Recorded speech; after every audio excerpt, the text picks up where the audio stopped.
At one point in time, trinkets and sulfur were kind of mythical with how rare they were to actually find. There were people who didn't even know what the 4 slots under your armor were supposed to be used for. Well, we were recently blessed with the Desert update, which added a ton of great stuff, but most importantly, a way to farm trinkets. I did some testing with all 12 of the new trinkets and one of the old ones because I happened to notice something, and I wanted to share with you guys what I found. Before we start, if you don't know how to farm the trinkets, just do the crypt challenges in Desert and you can get them super easily. You're guaranteed to get them, actually. I mean, it's that easy. They're just gonna be there waiting for you at the end of the challenge, bud. I didn't do these tests in any particular order, not favorite to least favorite. I just kind of picked and pulled. Now, I did this in dev mode so we can make sure we know exactly what their maximum effects are and if there are things that aren't working. This isn't my normal save. I was just testing around with this stuff. So please don't ask me in the comments how I got 4 of every single item, sometimes like way more than 4. There was some really weird stuff in here. Okay. The loaded die is a very strange new trinket with a weird description on it, as you can see, that tells you it will re-roll your items until you get the best possible rarity. In order to test this, I wanted to open up as many chests as I possibly could, so I went through Hedge Maze. I did 6 runs. 1 run with no trinkets, a second run with 1, and then 2 trinkets, then 3 trinkets, then 4 trinkets. These are the results that I got, and they don't look that different from each other, as you can see. It seems kind of meaningless, so I would use this at your own discretion, but it did lead me to finding something else out. I pressed F1 so I could pull up all the stats of what was going on in my session. By the way, if you don't know how to get into dev mode, all you have to do is put -dev space true, and then you can play around with everything you're seeing me do, but be careful because there are spoilers and things that aren't supposed to be there anymore and stuff like that. Just, it could ruin some of the experience for you. I wouldn't do it unless you have a few hundred hours, just to make the game stay fun and exciting for you. But while I was looking at those stats, I noticed luck is now appearing on the left, and I'm not sure I've ever seen that there. I've used dev mode stats a few times to figure out some certain things, so I whipped out the old 4-leaf clovers, the elf shoes, and the Santa hat to see if we can get an increased luck and better loot and all this stuff, because luck was supposed to be disabled, at least according to the interview I had with Perfect Random. Could you guys explain exactly what luck does? Good question. I actually don't know what it does. It's been there for a while. I thought we disabled the luck stat. Yeah, I thought we disabled it. Yeah, I'm unsure if it's like it's still like. Yeah, either is people are just like completely placeboed about this, or we forgot to disable it somewhere. We still don't even know what luck does, but I took this whole setup and went into Hedge Maze anyways, and the results are the same as the loaded die. It's just RNG. You're never guaranteed to get something amazing. I don't care how much luck you have. I don't care how many times it rolls it. If you're not in the luck zone, you're just not going to get lucked on. It should be increasing your chances of getting better loot, but I do think there are better trinkets out there that are more worth your time. Now, if there was a big update and we got a whole bunch of new items and you really want to get your hands on something rare, I totally get that. In the stats screen, you can even see the drop rates. It's a little messy, but it's there. That really doesn't mean much. It's just numbers on a screen so you can see when you're getting robbed from your loaded die or not. I don't know. How are you gonna go and spend that much time on the first trinket? I guess we'll have to zoom on through the next one on our ass wheel. This one's pretty simple, and I gushed all about it during the everything update video, but you crouch and you move and then you're faster because of the ass wheel. It's supposed to simulate you being on like an ass. Is that a thing, or is it just like a unicycle? Or is it lower? Is there a real thing? I'm not looking. I mean, I might look it up. I also don't know what that's going to lead to. All I really did was did 1, 2, 3, 4 in my inventory and just zoomed around the church. One quick lap. And yeah, it goes really fast every time. It's 100%. And in Sulfur, effects always stack infinitely. There's nothing that won't stop stacking. If they ever introduce that, they'll probably tell us, or the item itself will say this does not stack. But as of right now, you can eat 100 power bars and just completely break your game. They don't care. The detective's pipe is a really simple one to understand. It slows down time. I wanted to show an example of how much slower it gets, and then I did the same thing with the Yakety Sax. They work as intended, and I noticed the sounds from enemies and NPCs sound really funny under these effects.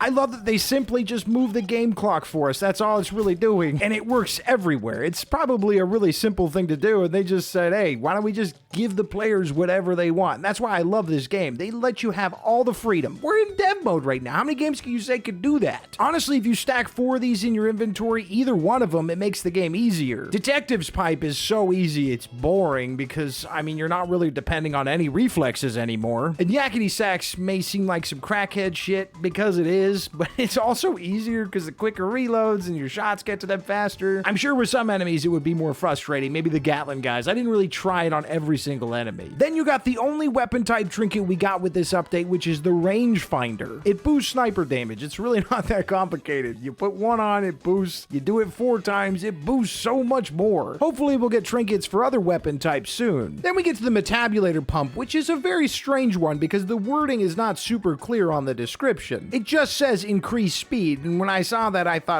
maybe that means increased movement speed or it means increased sprint speed. I mean, it could mean anything. Maybe they're just missing something. Either that or I totally read it wrong like 100 times and I just put the description up and I look like a total idiot. But nonetheless, what it does is speed up the rate to which you eat something. It's not that crazy. I decided to use surströmming to see how much of a difference this would make, and with it only being 20%, you could put on 4, you're only getting an 80% speed bonus. The Metabulator Pump seems like it's in the same realm as the extra lung. It's not that crazy. You're not gonna need it that bad, but it could have a niche home in someone's inventory, and it's a great thing to hold on to while you wait for some better trinkets. The instant defibrillator is the very definition of overpowered when it comes to trinkets. Being able to not die in a game where your loot and inventory means so much to you is incredibly useful. I don't even need to explain that to you, but what I do want to explain is if you have 4 of these in your inventory, hell, if you got 2 or 3, however many you have, it's not going to use them all at once, which is great news. I was scared that that might happen, maybe because of a bug or that was the intention. I'm just confirming to you that it works exactly how you want it to work. One goes, and then if you die again, you lose another one. So these could be really good to stockpile, and I could see them being essential in endless mode, which we don't have yet.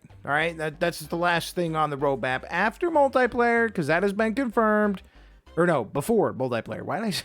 I'm just excited that multiplayer is confirmed at this point. We hit the 200,000 sales, everybody. Give yourself a round of applause. I found out about that like 2 days after I recorded everything for the everything video, and then everything for the everything video is redundant as hell, boy. And essentially, I was so dug in and trying to get it all finished that I didn't really want to tack on anything else that I didn't need to. In fact, I was taking things away with all those damn updates, but god damn it, we're getting multiplayer. That's awesome. The Iron Feather is an interesting one because you get bonus damage while in air, and it mostly works except for one exception. I set up a bunch of forest hulks throughout the church and did some testing where I would jump, where I would fall. Jumping and falling both worked just fine, but the thing that wasn't working was coyote time. So right now, if you're in air from coyote time, it's not going to work. You have to be jumping or falling. I could see them just changing the flavor text here and just make it say while jumping or falling instead of while in air, because it's not accurate. When you're coyote timing, you're still in air. You're just walking on air like some fuckhead. Now we go to the second best experience trinket in the game. That's right, second best. The library card is awesome, works completely fine. What I did was take 5 guns, 1 without a library card, and then so on and so forth. Put 1, then 2, then 3, then 4 in my inventory. It looks like it works exactly as it should. That's another bug-free trinket, y'all, which means we should celebrate. We should go buy some guns from kiosk and Fortress and then rank them up super quickly with the lock of the Magus. I really thought I was going to say Magnus or maggots. I'm not a big fan of Magus. What is that? It's probably a reference to something I don't know. I mean, Google's right there. I've got the option. Okay. A member of a priestly caste of ancient Persia. A magician or sorcerer. Okay, it's that one. It's got to be the magician or sorcerer because it is incredibly overpowered and probably bugged. I found something that seems like a bug, but maybe not. Or something that they can't fix without making things weird, and I shouldn't be doing the things that I'm doing in dev mode, and they're going to take it away forever because I'm abusing it. You put the one on, you will get that huge XP buff from it. But when I took 5 different guns and started with 4 in my inventory to just get rid of them as I went, I got a massive XP bonus and still only lost 1. What I expected to happen was to lose all 4 at once and get a huge XP buff, or just get 1 XP buff and remove it from my inventory. But right now, if you're ever going to use Lock of the Magus until we see an update that fixes this, I would recommend only doing it with Force. You get the biggest possible boost and only lose the 1. That shit right there is what makes all this testing worth it, because that's straight up validating why I did this, right? Most of these work exactly as they should, and they have an easy understanding in their flavor text, but right there, that stuff right there is a hard bug to come across unless you're doing something in dev mode, because who's just gonna store 4 Lock of the Magus when, like, trinkets are really cool and you want to use them right away? Well, we cheated, baby. If you guys remember way back when I did an RTS Sulfur video by making a charm gun and just having little armies that would roll with me and beat the game with that, you'll know I really enjoy that break from normal gameplay with features like that. So when I saw the dog whistle, I knew it was going to become my beloved, but not entirely.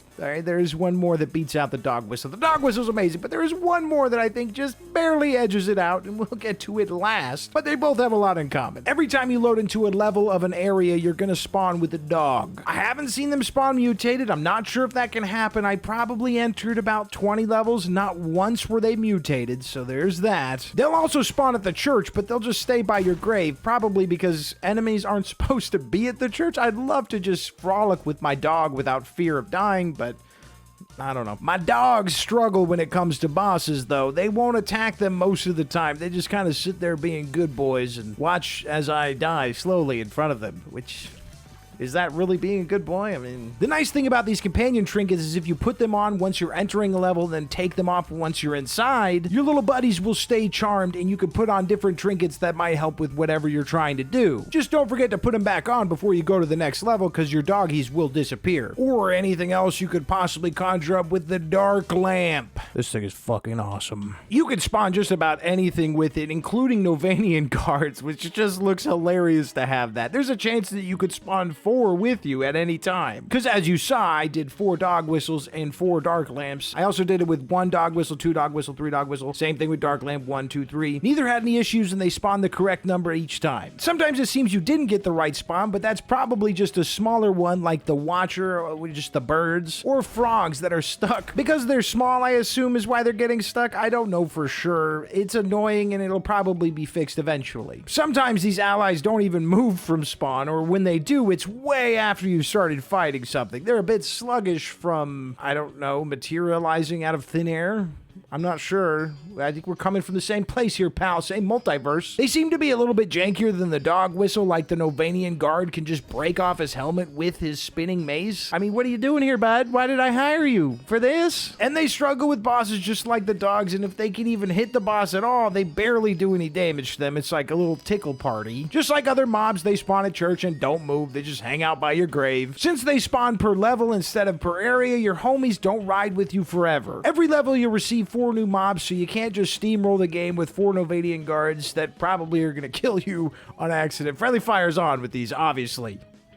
I'm not the best at counting, but I do think that was all 12. Plus, I wrote down my notes right here, so it's gotta be. I didn't miss any, right? No, we went over all 12, and it was exciting. I mean, it better have been, because I'm taking notes and doing all these specific things with them, everything I could think of. If I didn't think of anything, and you did, and you're like, hey, why didn't he try this? Please let me know in the comments so that I could do that, or you could do it, or someone else could do it, and we could all get the information that you looking for. My goodness. No matter what, I appreciate you for coming through, watching the video, hanging out, chatting, joining the Discord, whatever you do. I don't care. I just appreciate that you're listening to me at this very moment, which means you probably watched the majority of this video. I appreciate that, bud. Obviously, I appreciate the members of this channel who go out of their way to give extra support to my family and I every month. They don't have to do that, but they do it anyways because they're amazing, hilarious, cute, funny, which is the same thing as hilarious people. They're beautiful, beautiful souls. I'm starting to sound a little insane. They drive me insane because they're so generous, all right? It's making me lose my marbles. That's crazy to have like any members at all and then be like, it's their fault for me being crazy. It's not their fault. It's lack of sleep, too much energy drinks, and wait, just stop all that nonsense for just 1 second, because I actually found out way too late that if you put the ass wheel with knee pads, it makes you go zooming. Once you get the hang of it, it's actually a really fun movement technique, and I think I'm going to use it quite a bit. I decided to throw this into the end because the rant I originally had was kind of weird, and it was a sign of how sleepy I truly am all the time. But I still appreciate you guys, or whatever. I probably already said that. Okay, come on, just click a video or get out of here or something.